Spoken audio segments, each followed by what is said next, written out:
A large fire broke out Thursday afternoon at a Texas City plant, city officials said. The explosion was reported at the Valero plant on Loop 197 inches Texas City, officials said.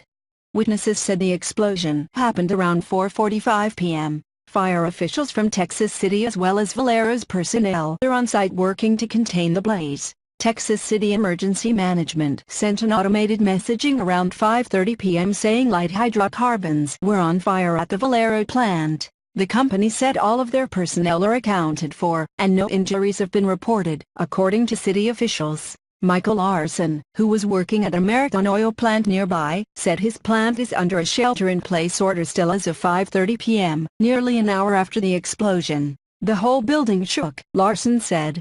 I could feel the building vibrate. This office building I'm in is made for these type of events, so I knew it must be something pretty serious when the building shakes. The city is also not under a shelter-in-place order, but have advised residents to stay clear of the area. About 27,000 people live within 3 miles of the plant, according to the U.S. Environmental Protection Agency. Chemicals stored there, according to regulatory filings, include at least 280,000 pounds of hydrogen fluoride, one of the most deadly compounds used in refining and capable of spreading large distances in a release.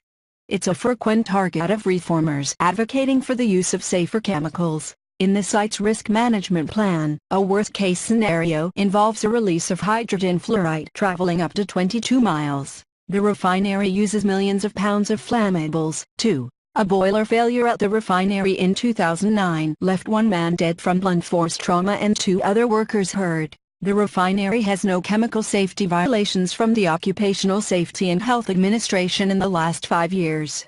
It was penalized for 2 serious violations related to ladder safety in 2016. Since acquiring the refinery in 1997, Valero has invested more than $750 million in expansions and upgrades, according to the company.